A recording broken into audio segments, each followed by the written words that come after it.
Good morning everyone. Today we are going to start class 9th chapter polynomial of maths. Okay, तो सबसे पहले हम simple से एक डेफिनेशन पढ़ लेते हैं कि पॉलिनोमियल होता क्या है.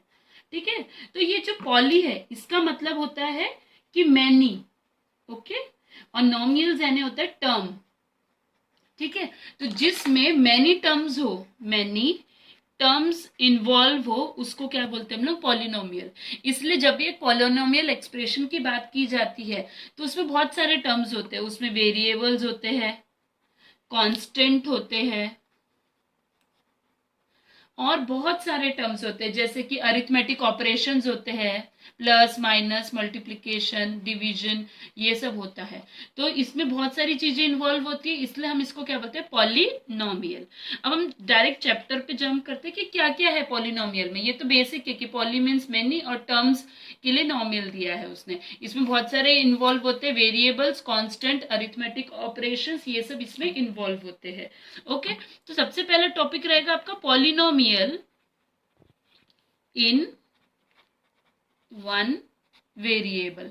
कि अगर एक वेरिएबल की बात की जाए पॉलिनोमियल में, कि एक पॉलिनोमियल है उसमें कितना वेरिएबल यूज हो रहा है? सिर्फ वन वेरिएबल. जैसे कि एग्जांपल ले लो इसका, 2x 5x square 3x cube -1/2x². यहाँ पे आप देख रहे हो सब जगह पे सिंगल टर्म है, वन टर्म यूज हो रही है, तो इसको बोलते हैं वन वेरिएबल यूज हो रहा है. जैसे यहाँ पे सब जगह क्या यूज हो रहा है? x.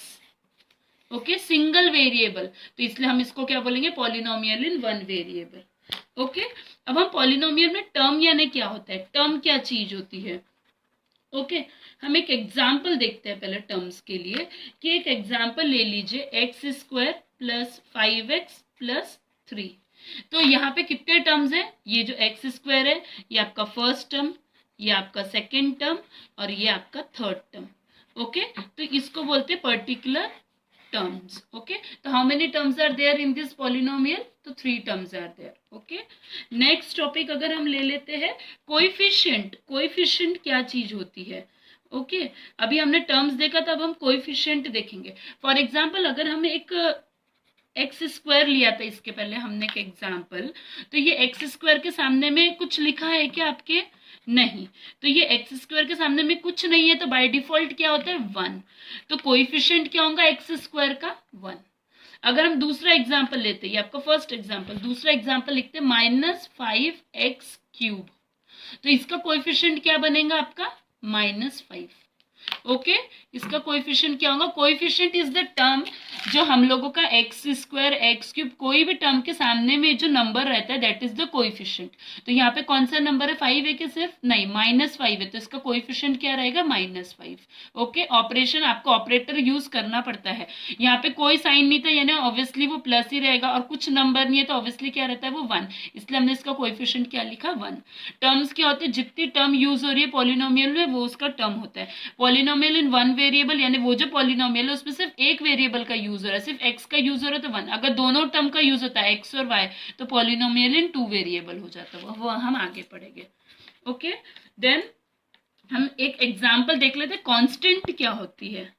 कांस्टेंट यानी जो चीज कभी बदले ना है, जिसकी वैल्यू फिक्स्ड रहे, उसको क्या बोलते हैं हम लोग? कांस्टेंट. फॉर एग्जांपल एक एग्जांपल ले लो, x² + 5x + 3. यहाँ पे x की वैल्यू वेरी होंगी, यहाँ पे भी x के कारण 5 की भी ये वाली वैल्यू, टर्म की भी वैल्यू वेरी होगी, बट यहाँ पे ये जो 3 है वो तो वैल्यू कैसे रहेंगी? वो वैसे की वैसी ही रहेंगी. तो ऐसी वैल्यू को क्या बोला जाता है? कांस्टेंट. ओके, तो एक पॉलिनोमियल में क्या रहता है? वेरिएबल रहता है, एक अरिथमेटिक ऑपरेशन होता है और कांस्टेंट भी होता है. ये होता है वो कांस्टेंट. ओके, अब हम टॉपिक एक पढ़ेंगे. छोटे छोटे टॉपिक में आपको एक्सप्लेन कर रही हूँ कि छोटे छोटे टर्म्स क्या होते हैं जो हमें नहीं समझ में आते बहुत बार. तो पॉलिनोमियल विथ वन टर्म, अगर एक ही टर्म है एक पॉलिनोमियल में, जैसा कि हमने ऊपर में देखे थे, जैसे 5x है, 2x² है, 3x³ है, तो यहाँ पे कितने टर्म यूज हो रहे हैं? सिर्फ सिंगल टर्म यानी x ही यूज हो रहा है, यहाँ पे भी x यूज हो रहा है, तो इसको बोलते हैं मोनोमियल. मोनो मीन्स क्या होता है? 1. तो इसका नाम क्या हो जाएगा? मोनोमियल. अगर हम 2 टर्म की बात करेंगे, ये तो 1 टर्म वाले को क्या बोलेंगे? मोनोमियल. अगर हम 2 टर्म की बात करेंगे तो उसको बोलते हैं बाइनोमियल. बाइनोमियल. बाइनोमियल यानी यहीं से आपको समझ गया, बाय यानी क्या होता है 2, तो जिसमें कितनी टर्म्स इन्वॉल्व होंगी 2 टर्म्स, जिसमें 2 टर्म्स आती है उसको क्या बोलते हैं बाइनोमियल। तो बाइनोमियल के हम लोग एग्जाम्पल देख लेंगे, जैसे कि एक एग्जाम्पल ले लेते हैं हम लोग बाइनोमियल के, वाई क्यूब प्लस 2x। यहाँ पे how many terms are there, कितने टर्म्स है यहाँ पे 1 और ये 2, तो ये क्या हो जाएगा बाइनोमियल।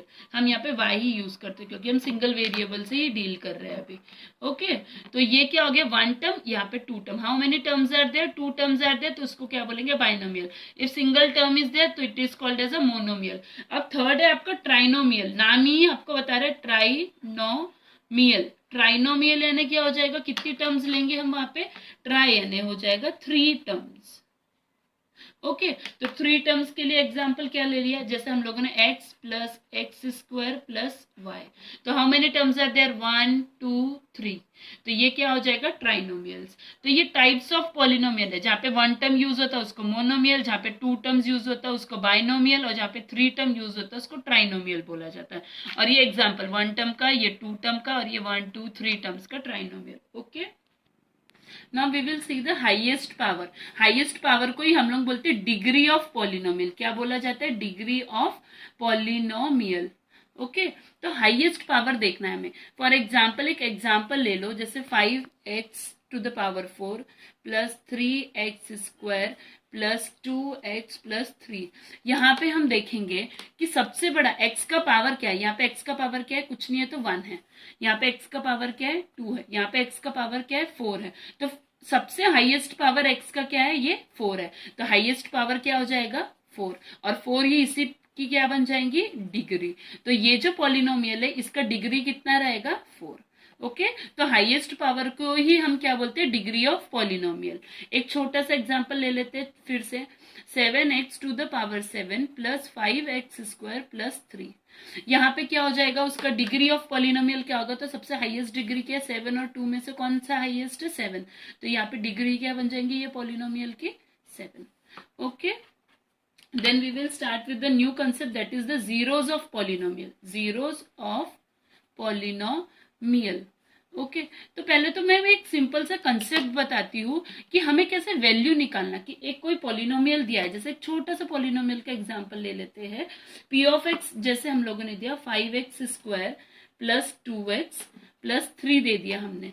तो अगर मुझे वैल्यू पुट करके निकालना है कि जब हम 1 पुट करेंगे, if we put x equals to 1 put करते हैं तो क्या आंसर आएगा, जैसे हमने p ऑफ 1 पुट करा तो क्या आया 5 इंटू 1 का स्क्वायर प्लस 2 इंटू 1 प्लस 3, यानी x की जगह पे हमें क्या पुट करना है 1, सारे x की जगह पे। तो एक्स स्क्वायर में 1, x की जगह पे 1, यहाँ पे भी x की जगह पे 1, और ये वैसा का वैसा। तो ये क्या बन गया 5 इंटू 1 का स्क्वायर क्या होता है 1 ही होता है, 2 इंटू 1 इज 2, 2 प्लस 3 ये भी हो गया। ठीक है, तो ये क्या हो जाएगा 5 प्लस 5 10, यानी जब हम p का वैल्यू 1 रखते हैं तो आंसर क्या आता है आपका 10 आता है। अब हम कोई और वैल्यू के लिए, अगर हम p में x की वैल्यू अगर हम 0 रखते हैं, if x is equals to 0, तो क्या आ जाएगा, तो p ऑफ 0 करके पुट करके देखिए एक बार। ठीक है, तो क्या बन जाएगा 5 इंटू 0 का स्क्वायर प्लस 2 इंटू 0 प्लस 3। क्या आंसर मिलेगा आपको 5 इंटू 0 प्लस 2 इंटू 0, तो 0 ही होगा, और ये भी 3, 5 इंटू 0 भी क्या आएगा 0, 0 प्लस 0 इज 0, 0 प्लस 3 इज 3। तो जब p की वैल्यू p ऑफ 0 पुट करते तो वैल्यू क्या आ जाती है 3। तो ये एक तरीका बस मैं आपको बता रही कि कोई भी वैल्यू किस तरीके से पुट की जाती है इक्वेशन में। अब मैं बताऊंगी जीरोस ऑफ पॉलिनोमियल क्या होता है, कि जब हमने वैल्यू पुट करे, फॉर एग्जाम्पल x की हम ऐसी वैल्यू पुट करते ताकि यहाँ पे आंसर क्या मिल जाए आपका 0 मिल जाए। तो हम एक सेकेंड एग्जाम्पल, एक क्वेश्चन ही हम देख लेते हैं कि अगर एक क्वेश्चन ऐसे पूछा गया आपको कि चेक वेदर 4 एंड -4, ठीक है, दो वैल्यू दी गई है, 4 भी दी गई है -4 are zeros of polynomial zeros of polynomial x minus 4। हमें पता करना है कि 4 और -4 में से कौन सी एक वैल्यू है जो क्या है, जीरोस ऑफ पॉलिनोमियल है। कौन से पॉलिनोमियल की बात कर रहे हैं, x माइनस 4 की। यानी हम जब 4 पुट करेंगे x की जगह पे तब हमें 0 मिलेगा कि -4। जीरोस ऑफ पॉलिनोमियल में क्या होता है, अगर यहाँ पे हमें आंसर क्या मिलता है 0, तो वो उसका जीरोस ऑफ पॉलिनोमियल होता है। तो हम एक बार पुट करके देखते हैं। तो हमने p ऑफ x किसको माना जाएगा, यहाँ पे x माइनस 4 को। पहले हम क्या पुट करेंगे, x की वैल्यू कितनी पुट करेंगे, 4। ठीक है, तो हम क्या करेंगे, p ऑफ 4 इक्वल्स टू क्या आएगा, x की जगह पे क्या पुट करेंगे, 4 माइनस 4। आंसर क्या मिल गया आपको, 0। यानी क्या हो जाएगा कि ये जो 4 है वो क्या है, जीरोस ऑफ पॉलिनोमियल है, पॉलिनोमियल है। ओके, 4 पुट करते हैं। अगर हम -4 पुट करते हैं, जैसे p ऑफ -4, तो क्या बन जाएगा ये, 4 की x की जगह पे -4 पुट करो, ऑलरेडी -4 है। माइनस माइनस क्या कर देते हैं हम, जब भी दो टर्म का इक्वल साइन होता है we have to add it. तो 4 + 4 इज 8, बट साइन किसका लगेगा, माइनस का। तो आंसर क्या आएगा, -8। तो -4 is not zeros of polynomial. Okay concept. Now we will see one question. Find the value of polynomial for x is equals to 0 और x is equals to -1. तो हमें क्या वैल्यू निकालना है पॉलिनोमियल की, x को वैल्यू 0 पुट करके और x का वैल्यू 1 -1 पुट करके। तो कैसे करेंगे, पहले हम इसको क्या कंसिडर करेंगे, p ऑफ x क्या आ जाएगा आपका, 5x² प्लस 3x प्लस 2। तो x की वैल्यू जब क्या पुट करेंगे हम, 0, तो क्या करेंगे, p ऑफ 0 इक्वल्स टू, तो 5 इंटू एक्स की जगह पे क्या आएगा, 0 का स्क्वायर प्लस 3 इंटू 0 प्लस 2। जहां पे भी 0 आई वो टर्म क्या हो जाती है, पूरी 0 बन जाती है। ये भी क्या बन गया, 0, और ये क्या बचा, +2। तो आंसर इज 2 ओनली। अब हम क्या पुट करेंगे, एक्स की वैल्यू क्या पुट करना है आपको, x इज इक्वल्स टू -1। तो p ऑफ -1 पुट करो, सेम इसमें। तो 5 इंटू -1 का square plus 3 into -1 plus 2। Now we will see 5 into -1 into -1, यहाँ पे देखो -1 into -1, minus minus plus 1 into 1 यानी +1 आएगा यहाँ पे। ओके, प्लस और माइनस, प्लस ये और ये माइनस है। प्लस माइनस क्या होता है आपका, हमेशा माइनस हो जाता है, प्लस माइनस माइनस। तो हमें क्या आएगा, -3 × 1 = 3। ये दोनों का मल्टीप्लाई कर रहे हैं, तो 3 × 1 = 3, और प्लस और माइनस क्या हो गया आपका, माइनस, और ये +2 वैसा का वैसा। ओके, तो आपको क्या मिला आंसर में, 5 × 1 = 5 -3 प्लस 2। क्या हो गया, 5 - 3 कितना हो गया आपका, 2। 2 + 2 कितना आ गया आपका, 4। आंसर क्या आ गया, 4। ओके, तो ये क्या है, find the value of polynomial. हमने वैल्यू फाइंड करी -1 पुट करके। Now we will start with the remainder theorem. Remainder theorem हमने बहुत पहले से पढ़ा है, 3rd 4th ऑनवर्ड हमें डिवीजन आता है। ओके, तो रिमाइंडर थ्योरम में आपको क्या बताया था, आपने एक छोटा सा फॉर्मूला पढ़ा था, d = d × q + r। Okay, तो अब हम ये एग्जाम्पल के तौर पे ये देखते हैं। For example, if we have to divide 18 by 5, ठीक है, 5 से डिवाइड कीजिए 18 को, तो 5 × 3 = 15 and the remainder is 3। Okay, तो यहाँ पे आपको क्या मिला, कोशेंट और रिमाइंडर देख लेते हैं हम लोग पहले। सबसे पहले जो ऊपर आंसर आता है वो आपका होता है Q for quotient, and this one is your remainder जो नीचे बचा हुआ है, and this D for dividend, okay, and this D for divisor. Okay, तो आपका क्या बनेगा, 18 इक्वल्स टू क्या बनेगा, 5 × 3 + 3। ठीक है, तो 5 × 3 = 15 + 3, तो ये 18 हो गया। तो ये आपका एक रिमाइंडर थ्योरम था कि डिविडेंड इक्वल्स टू डिवाइजर, यानी आपका ये इनटू कोशेंट और प्लस रिमाइंडर। तो यही थ्योरम को हमें यूज करना है। आगे एक एग्जाम्पल देखते हैं जो आपका पॉलिनोमियल बेस्ड एग्जाम्पल है। आपको डिवाइड करना है, ये हम लोग जो मेथड यूज कर रहे हैं हम इसको बोलते हैं लॉन्ग डिवीजन। कौन सी मेथड है ये, लॉन्ग डिवीजन मेथड से हम डिवाइड कर रहे हैं। ओके, ना अब हमें एक दो चीज है जिसको सबसे पहले एक p ऑफ x गिवन होगा आपका और एक q ऑफ x है। ठीक है, तो p ऑफ x आपको क्या दिया गया है, x² + 3x², सॉरी ये हम क्वेश्चन अलग कर देते हैं, आपको समझेंगे नहीं, छोटा सा एग्जांपल लेते हैं, x प्लस 3x² माइनस 1 ले लेते हैं और यहाँ पे हम q ऑफ x लिख लेते हैं 1 प्लस x। ओके, तो ये एग्जांपल में क्या है, सबसे पहले मैंने ये पहले मैं इसको असेंडिंग ऑर्डर में ही करने वाली थी, पहले हम आड़ा टेढ़ा लिख रही मैं इसलिए ताकि आपको समझ सके ये चीज। तो p ऑफ x को पहले हम अरेंज करेंगे इन डिसेंडिंग ऑर्डर। डिसेंडिंग यानी क्या होता है आपका, छोटे से बड़ा कि बड़े से छोटा, बड़े से छोटा यानी होता है आपका डिसेंडिंग ऑर्डर। तो यहाँ पे हम सबसे पहले बड़ी टर्म लिखेंगे तो 3x², फिर x वाली टर्म और फिर -1। इस तरीके से q ऑफ x को भी आप अरेंज करो, क्या अरेंज करके क्या बन जाएगा, x प्लस 1। यानी लॉन्ग डिवीजन मेथड का सबसे पहला तरीका है कि हमें उसको किस तरीके से किस ऑर्डर में अरेंज करना है, तो डिसेंडिंग ऑर्डर में। ओके, सारे टर्म्स को डिसेंडिंग ऑर्डर में पहले अरेंज करो।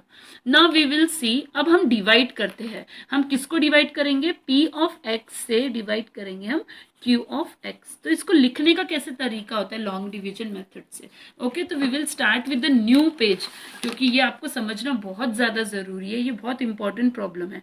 p ऑफ x का वैल्यू क्या था, पहले आप लिख दो वो, तो क्या वैल्यू था 3x² प्लस x माइनस 1, और q ऑफ x का वैल्यू क्या था आपका, x प्लस 1। अब हमें इसको लिखना किस तरीके से वो देखते हैं। तो लॉन्ग डिवीजन मेथड में सिंपली जैसे आप बचपन से डिवीजन के लिए आप जैसे बनाते हैं वैसे ही बना दीजिए आप। यहाँ पे 3x² प्लस x माइनस 1 और यहाँ पे आपका क्या है, x प्लस 1। ओके, हम जब भी डिवीजन करते हैं पहले फर्स्ट टर्म से डील करते हैं। तो फर्स्ट टर्म क्या है आपकी, 3x², क्या है आपकी फर्स्ट टर्म 3x², और आपको किससे डिवाइड करना है उसको, x प्लस 1 से। ओके, तो अगर मुझे x को 3x² बनाना है तो मुझे इसको किससे मल्टीप्लाई करना पड़ेगा, हम क्या कर देंगे, इसको किससे मल्टीप्लाई कर देंगे, 3x से। ओके, एक बार करके देखते, 3x से जब हम मल्टीप्लाई करेंगे x प्लस 1 को तो क्या बनेगा, देखो 3 1 जा 3, x इंटू x क्या बन गया, x², मगर साथ में +1 भी है तो उससे भी मल्टीप्लाई होगा। फिर से मल्टीप्लाई करते 3x को, 3 प्लस 3 1 जा 3 और ये x वैसा का वैसा। अब देखो ये 3x² अगर ये वाला भी टर्म है, हमें पता है हम डिवीजन करते तो माइनस करते तो ये दोनों टर्म माइनस में क्या हो जाएगी, कट जाएगी। इसीलिए हम क्या लेंगे, हम किससे x प्लस 1 को किससे मल्टीप्लाई करेंगे, 3x से। तो हम ऊपर क्या लिखेंगे, 3x। ओके, तो जब हम 3x को x प्लस 1 से मल्टीप्लाई करेंगे तो हमें कौन सी टर्म मिल रही थी, जो अभी हमने देखा, कौन सी टर्म मिली हमें, ये वाली। तो ये टर्म हम यहाँ पे लिख देंगे, क्या है वो, 3x² प्लस 3x। ओके, अब हमें पता था कभी भी डिवीजन में क्या करते हैं हम लोग, माइनस करते हैं। माइनस करेंगे तो साइन क्या हो जाएंगे, नीचे के चेंज हो जाएंगे, तो ये क्या बन जाएगा माइनस और ये भी क्या बन जाएगा माइनस। अब ये प्लस और ये माइनस ये क्या हो जाएगा, कट जाएगा, आपका ये बड़ा टर्म चले गया। अब यहाँ पे भी क्या बचा, प्लस और ये माइनस। तो हम जैसे सिंपल प्लस माइनस करते हैं हमें वैसा ही करना है। ये एक्स एक्स वाली टर्म का साथ में होगा, 1 के लिए कोई कांस्टेंट वैल्यू है क्या, नहीं, मगर एक्स एक्स का टर्म क्या, ये 3x है और यहाँ पे कुछ नहीं तो 1x है। बड़ा नंबर कौन सा है, 3, और छोटा नंबर कौन सा है, 1। बड़े के सामने साइन कौन सा, माइनस, यहाँ पे प्लस। जो अब अपोजिट साइड साइन होते तो हम क्या करते हैं, हमेशा माइनस करते। जब दो अपोजिट साइन होते हैं तो हम हमेशा माइनस किया जाता है। तो 3 में से हम कितना माइनस करेंगे, 1, तो आंसर क्या आएगा 2। ये किससे रिलेटेड टर्म्स है, x से, तो साथ में x भी आएगा। बड़ा कौन सा नंबर था आपका, 3, तो 3 के साथ में कौन सा साइन फ्री मिलेगा आपको, माइनस का। ओके, और ये ऑलरेडी यहाँ पे कौन सा नंबर था, -1, तो आप इसको भी प्लेस कर देंगे यहाँ पे। ठीक है ना, अब हमें क्या करना है, -2x लाना पड़ेगा। हम जो यहाँ की टर्म है ना उसी को ध्यान देना पड़ता है। तो बच्चों अब हमको सिमिलर टर्म बनाना है -2x। हमने इसके पहले कैसे सिमिलर टर्म बनाए थे, 3x², तो अब हमें क्या बनाना है, -2x। तो हम x प्लस 1 को किससे मल्टीप्लाई करेंगे तो आपको क्या मिलेगा, -2x। तो हम किससे मल्टीप्लाई कर दीजिए, सिंपली -2 से मल्टीप्लाई करके देखो तो क्या बन जाएगा, -2 इंटू x, तो -2x -2 और ये +1, तो ये क्या हो जाएगा, -2 इंटू +1 क्या होता है, -2। तो देखो ये मिला। अब हम ये वैल्यू पुट करके देखते हैं, हम किससे मल्टीप्लाई करें, x प्लस 1 को -2 से, तो हम यहाँ पे लिखेंगे -2। ठीक है, अब -2 से मल्टीप्लाई करके देखो तो -2 इंटू एक्स क्या बन गया, -2 एक्स -2 इंटू +1, तो प्लस माइनस क्या होता है, अभी हमने देखा माइनस ही होता है, तो -2। अब हम क्या करेंगे, यहाँ पे माइनस करते तो साइन क्या हो जाते हैं, बदल जाते हैं। तो यहाँ पे कौन सा साइन था पहले, माइनस को, तो अब कौन सा साइन हो जाएगा, प्लस का। ठीक है, तो ये माइनस का टर्म है, ये प्लस का टर्म है, ये टर्म कैंसिल हो गया आपका। अब बचा क्या, माइनस और ये प्लस। प्लस माइनस क्या करते हैं हम, हमेशा माइनस करते हैं। मगर साइन किसका, तो 2 में से 1 गया तो क्या बचा, 1। मगर साइन किसका लगता है, बड़े नंबर का। बड़े नंबर का साइन कौन सा है, प्लस, तो यहाँ पे क्या लगेगा, +1। तो आपका रिमाइंडर क्या आ गया यहाँ पे, +1। ओके, तो ये था आपका लॉन्ग डिवीजन मेथड से। अब हम देख लेते हैं कि ये लॉन्ग डिवीजन मेथड से हमने जो रिमाइंडर निकाला तो वो सही भी निकला है कि नहीं। ये हमारा रफ एरिया है, हम इसको रिमूव कर देते हैं यहाँ से। नाउ वी विल सी, अब हम इसको कैसे लिखेंगे, हमने जो अभी देखा था, तो D = D × Q + R। तो हम इसको कैसे लिख देंगे कि 3x² + x -1, इसका मतलब क्या हो जाएगा, आप किस किस को, D, यहाँ पे क्या आ जाएगा आपका D यानी x + 1। ठीक है, इंटू क्या कर देंगे आप, 3x - 2। ठीक है, ये 1 ब्रैकेट में और +1, ये इसका मतलब यही होगा आपका। ठीक है, इसके बाद में अब हम एक और चीज देखते हैं, जब न्यू पेज से चालू करते हैं। Now we will see for checking, अगर हमें चेक करना है, फॉर चेकिंग। ठीक है, अगर हमें चेक करना है कि हमारा जो रिमाइंडर निकला वो सही भी निकला क्या, तो हम सबसे पहले क्या देखेंगे कि हम लोगों ने क्या मिला था, हमें आंसर क्या मिला था आपको, कि x का वैल्यू, यहाँ पे रिमाइंडर कितना आया था आपका, 1 आया था, तो x का वैल्यू क्या हो जाएगा, 1 हो जाएगा। तो हम इसको किस तरीके से लिखते हैं, x - 1। x का वैल्यू 1 है तो हम उसको क्या लिख सकते हैं, x - 1। ओके, अब हम क्या करेंगे, x - 1 है तो हम p की वैल्यू जो है हमारा, जो हमारा क्वेश्चन था p ऑफ x, तो उसमें हम लोग पुट करके देखते हैं, 3x² + x - 1। ठीक है, यहाँ पे आपको रिमाइंडर क्या मिला था, आपने अभी देखा कि आपका रिमाइंडर यहाँ पे क्या आ गया था, आपका रिमाइंडर +1 रिमाइंडर आया था आपका यहाँ पे। तो अब हम देखेंगे कि अगर हम वैल्यू पुट करते हैं कि x की वैल्यू आपको क्या मिली थी, यहाँ पे x - 1 जो है आपका रिमाइंडर 1 था, तो आप क्या लिखोगे कि x + 1 = 0, तो x का वैल्यू क्या आ जाएगा, x = -1। ठीक है, तो x की वैल्यू क्या आएगी, क्योंकि आपका रिमाइंडर कितना मिला था, 1 मिला था, तो आप उसको कैसे लिखोगे, x + 1 = 0। तो x का वैल्यू क्या आ जाएगा, +1 इधर जाएगा तो x का वैल्यू क्या आ जाएगा, -1। तो हम x की जगह पे क्या पुट करेंगे, -1 पुट करके देखो, -1 + -1 तो 3 इंटू, इसका आंसर क्या आ जाएगा आपका, -1 इंटू -1 क्या हो जाता है, +1 हो जाता है। प्लस माइनस क्या होगा, माइनस माइनस। ओके, तो 3 - 2 क्या आंसर आ गया, 1, और यही आपका रिमाइंडर आया था, तो it is correct. Okay okay, now we will see one example, find remainder when, ये आपका क्वेश्चन है, x⁴ + x³ - 2x² + x + 1 is divided by x - 1।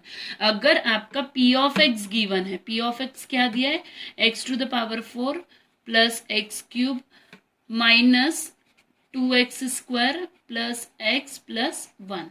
Okay, और q ऑफ x क्या दिया है आपका, x - 1। तो आपको जब इससे डिवाइड करेंगे x - 1 से ये इक्वेशन को, तो आपका रिमाइंडर क्या मिलेगा, तो उसके लिए आप पूरा लॉन्ग डिवीजन मेथड नहीं यूज करोगे, आप सिंपल सा ट्रिक यूज करोगे। आप वहां पे क्या करोगे, q ऑफ x क्या है आपका, x - 1, तो हम इसको कैसे लिख सकते हैं, x - 1 = 0, तो x = 1, यानी हम x की कौन सी वैल्यू पुट करेंगे, 1 पुट करेंगे। किस पे पुट करेंगे, p ऑफ x में। तो p ऑफ x क्या है, x⁴ + x³ - 2x² + x + 1। अब हम कौन सी वैल्यू पुट कर रहे हैं यहाँ पे, x की जगह पे कौन सी वैल्यू पुट करेंगे, 1, तो 1 का पावर 4 + 1 का क्यूब -1 का स्क्वायर + 1, और ये 1 का पावर 4 है तो भी आंसर 1 ही आएगा, क्यूब भी क्या आएगा, 1 ही आएगा। -2, 1 का स्क्वायर भी क्या आएगा, 1 ही आएगा। 1 + 1 कितना आ जाएगा, 2, 1 + 1 2, और ये कौन सा है -2, 2 1 जा 2 और ये +2, तो -2 और +2 कैंसिल हो जाएंगे, तो आंसर क्या आ जाएगा 2, और यही 2 आपका क्या रहेगा रिमाइंडर। ओके जैसे हमने देखा था यहाँ पे रिमाइंडर क्या आया था आपका ऊपर के एग्जाम्पल में 1 आया था, ये हमने देखा था चेक करके कि जब x की Q ऑफ x की वैल्यू क्या थी, यहाँ पे आपको Q ऑफ x की वैल्यू क्या थी आपकी x +1 थी, तो हमने x +1 = 0, तो x = क्या हो गया था आपका -1। जब हम -1 पुट कर रहे थे तो हमको आंसर क्या मिल रहा था 1, और यही हमें रिमाइंडर मिला था प्रीवियस एग्जाम्पल में। तो अगर आपको ये दिया गया तो आप लॉन्ग डिवीजन यूज नहीं करोगे, जो Q ऑफ x है उसको सॉल्व करोगे, x -1 है अगर वो तो =0 करोगे, तो x का वैल्यू क्या आएगा 1 आएगा। जब x का वैल्यू 1 पुट करोगे तो जो आंसर मिलेगा वो आपका रिमाइंडर रहेगा। Okay Now we will start with the factorization. Factorization 2 type से किया जाता है। हम सबसे पहले इजी मेथड पढ़ेंगे bye splitting the middle term. ये बहुत बेसिक मेथड है, ये बहुत पहले से यूज भी की जाती है हम लोग, और बहुत सिंपल तरीका है। अगर मेरे को एक ऐसा इक्वेशन दिया है 6x² + 17x +5, अगर मुझे इसको फैक्टराइजेशन करना है इसका, तो हम इसमें क्या यूज करेंगे bye splitting the middle term, यानी मिडल टर्म को हम स्प्लिट करेंगे 2 पार्ट्स में। ठीक है, तो हम वो 2 पार्ट्स को कंसिडर करते हैं, late consider it P and Q। तो वो 2 पार्ट्स कैसे होना चाहिए, ताकि वो जो P एंड Q है जब उसका सम किया जाए तो P + Q का जब सम हो तो कितना मिले आपको 17, और जब P और Q को मल्टीप्लाई किया जाए तो हम किसको मल्टीप्लाई करेंगे 6 और 5 को, 6 × 5, तो कितना आंसर आना चाहिए 30। ओके, तो स्प्लिटिंग में क्या करते हैं, मिडल टर्म को क्या करते हैं स्प्लिट करना पड़ता है, ताकि, और 2 टर्म को यूज करेंगे P एंड Q को, ताकि उसका सम कितना आया P + Q करे तो कितना आना चाहिए 17, और उसका मल्टीप्लीकेशन कितना आना चाहिए, ये दोनों टर्म का मल्टीप्लीकेशन लेना पड़ता है 6, और यहाँ पे क्या टर्म है 5, तो P इंटू क्या आएगा 6 × 5 कितना आ गया 30, ये दोनों टर्म का मल्टीप्लीकेशन। ओके, तो अब हम कैसे करेंगे उसको देखिए आप खुद। 6x² + 17x + 5, हमने अभी आपसे बात करी कि ये 6 और ये 5 को मल्टीप्लाई करेंगे तो कितना होगा 30। हमें 30 के ऐसे फैक्टर निकालना है जिसका सम कितना आना चाहिए आपका 17। अब हम स्टार्टिंग से करते हैं, पहले सबसे पहले 30 किसके है इसमें आएगा 3 10 30, तो 3 + 10 कितना होता है 13 होता है, हमें कितना चाहिए 17, तो नहीं लेंगे। 5 के टेबल में आता है, 5 के टेबल में कितने बार आता है 30, 5 5 × 25, 5 6 × 30, तो 6 + 5 कितना हो जाएगा आपका 11, तो ये भी नहीं लेंगे हम लोग। उसके बाद में 7 के टेबल में आता है कि 30, नहीं आता, 8 9 नहीं, सीधा 10 के टेबल में आएगा। 10 का क्या हो जाएगा आपका 10 3 तो ये भी कितना सम हो जाएगा 10 और 3 13, और ये कितना हो गया 13, मगर हमें कितना चाहिए 17। आगे के और फैक्टर देखेंगे हम लोग, और 15 के टेबल में आता है 15 2 30, हम सारी पॉसिबिलिटी चेक कर रहे हैं। इसका सम कितना आया था 13, इसका टर्म सम 11, इसका सम 13, इसका सम आया आपका 17, तो we will consider this 2 factor. तो हम क्या क्या फैक्टर ले लेंगे 15 एंड 2, तो हम कैसे लिखेंगे 6x² + 17x की जगह पे हम लोग क्या लिखेंगे 15 और 2। तो किस तरीके से लिखना पड़ेगा हम लोगों को, सबसे पहले तो हम देखेंगे इवन नंबर साथ में ले लो, 6 है 15 और 2 में इवन क्या है 2 है, तो 2x + 15x + 5। ठीक है, इसमें से कॉमन क्या निकालेंगे आप 2 है इसमें, 2 6 के भी टेबल में आता है, दोनों में क्या कॉमन हो जाएगा 2, और ये 1x है ये 2x है, तो 1x कॉमन निकालेंगे, 2 भी निकाल दिया और 1x भी निकाल दिया, ये दोनों टर्म में से आते हैं। ठीक है, तो यहाँ पे क्या बचा, ये हमें 6 बनाना है, तो अंदर में क्या बचेगा 3, तो 2 3 6, और ये 1x है, यहाँ पे क्या है x² है, तो अंदर फिर से क्या हमें पुट करना पड़ेगा x, तो देखिए अभी टर्म बन गया 6x², 3 2 6 x × x x² plus यहाँ पे क्या चाहिए था आपको 2x, तो ऑलरेडी यहाँ पे पूरा का पूरा 2x है, तो हम इसको यहाँ पे सिंपली क्या लिख देंगे 1। ठीक है, अब हम लोग क्या करेंगे यहाँ पे प्लस 15x, नाउ 15x + 5, इसमें से क्या कॉमन है 5, 5 15 के भी टेबल में आता है, तो हम क्या कॉमन निकाल देंगे 5, तो बचा क्या आपका यहाँ पे क्या टर्म, आपको 15x बनाना है, तो आप यहाँ पे क्या करोगे 3 5 3 15, और ये x प्लस ये 5 का क्या आएगा 5 1 5, ठीक है। तो जब आप ये दोनों का मल्टीप्लाई करोगे तो आपको क्या आना चाहिए, 15x प्लस 5, 5 3 जा 15, x वैसा का वैसा, 5 1 जा 5। ठीक है, तो आपको कौन कौन से दो टर्म मिल गए, 2x प्लस 5 एक टर्म और 3x प्लस 1 ये दूसरा टर्म। ठीक है, तो आपने क्या 6x square plus 17x plus 5 का 2 स्प्लिटिंग क्या हुआ, 2x प्लस 5 और 3x प्लस 1। ओके, तो ये bye splitting the middle term हो रहा है आपका। यहाँ पे आप मिडल टर्म को स्प्लिट कर रहे हो ताकि आपको बी ये दोनों का मल्टीप्लीकेशन यानी 30 गेन कर सको आप। ओके ओके, तो ये आपको ये थोड़ा हार्ड एग्जाम्पल था, मैं एक छोटा सा एग्जाम्पल लेकर के फिर से ये समझाती हूँ आपको, एक बार रिवाइज करते हैं। अगर हम एक छोटा सा एग्जाम्पल लेंगे, 2x square plus, now we will see one example, 2x square plus 5x plus 3। तो अगर हम यहाँ पे क्या देखेंगे, सबसे पहले इन दोनों को मल्टीप्लाई करेंगे, 2 इंटू 3 क्या है आपका यहाँ पे 6, पहले इन दोनों टर्म्स को मल्टीप्लाई किया तो क्या मिला आपको 6। तो आपको 6 के ऐसे फैक्टर निकालना है जिसका सम कितना आना चाहिए 5। तो हम सबसे इजी लेंगे 2 इंटू 3। ठीक है, 2 3 जा क्या हो जाता है 6 हो जाता है, और 2 प्लस 3 किया तो आपको क्या मिल जाता है 5 मिल जाता है। तो अब हम उसको कैसे स्प्लिट करेंगे, 2x स्क्वायर प्लस, अब हम क्या कर देंगे यहाँ पे 2x प्लस 3x, और यहाँ पे आगे का टर्म क्या लिख देंगे प्लस 3। इसमें से कॉमन क्या निकल जाएगा आपका, ये भी 2x स्क्वायर है, ये भी 2x है, तो आप इसको क्या लिख दोगे 2x कॉमन। बचा क्या है यहाँ पे आपका x, यहाँ पे प्लस 1।